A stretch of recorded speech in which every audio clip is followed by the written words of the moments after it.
BNP বিশাল জয় নিয়ে ক্ষমতায় আসছে, সেই হিসাবে দেশের মানুষ বিএনপির কাছে প্রত্যাশা অনেক বেশি।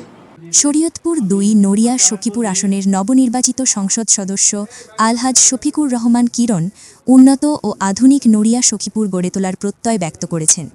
শুক্রবার বিকেলে শরীয়তপুরের নড়িয়া উপজেলা পরিষদ সভাকক্ষে উপজেলা প্রশাসনের কর্মকর্তা ও কর্মচারীদের সঙ্গে মতবিনিময় সভা ও সংবর্ধনা অনুষ্ঠানে প্রধান অতিথির বক্তব্যে তিনি এ প্রত্যয় ব্যক্ত করেন।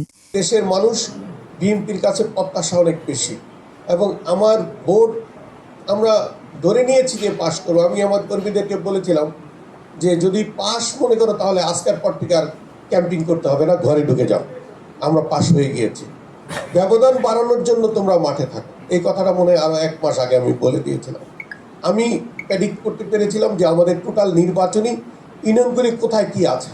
আমি বুঝেছি আমার কিছু সামান্য কয়েকটা ইউনিয়ন ছাড়া আমার এক্সপেকটেশন অনুযায়ী আমি ভোট পেয়েছি, আলহামদুলিল্লাহ।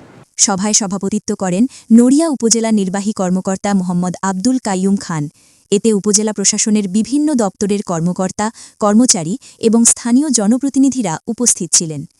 প্রধান অতিথির বক্তব্যে এমপি কিরণ বলেন, নড়িয়া সখীপুরকে একটি উন্নত, আধুনিক ও সেবাবান্ধব অঞ্চলে পরিণত করাই আমার প্রধান লক্ষ্য। আমি আমার এলাকাকে এগিয়ে নিয়ে যাওয়ার জন্য যদি 8 ঘন্টা কাজ করি তাহলে এলাকা আগাবে। মিনিমাম 16 ঘন্টা আপনাদেরকে কাজ করবো আর আমি 22 ঘন্টা কাজ করব। জনগণের প্রত্যাশা পূরণে প্রশাসন ও জনপ্রতিনিধিদের সম্মিলিতভাবে কাজ করতে হবে। এছাড়া তিনি আরও বলেন, শিক্ষা, স্বাস্থ্য, যোগাযোগ ব্যবস্থা উন্নয়ন, নদী ভাঙন রোধ এবং কর্মসংস্থান সৃষ্টি তার অগ্রাধিকার তালিকায় থাকবে। এই লক্ষ্যে সংশ্লিষ্ট সকলকে আন্তরিকভাবে কাজ করার আহ্বান জানান তিনি। উপজেলা প্রশাসনের পক্ষ থেকে নবনির্বাচিত সংসদ সদস্যকে ফুলেল শুভেচ্ছা জানানো হয় এবং তার নেতৃত্বে নড়িয়া সখীপুরে উন্নয়নের ধারা আরও বেগবান হবে বলে আশাবাদ ব্যক্ত করা হয়।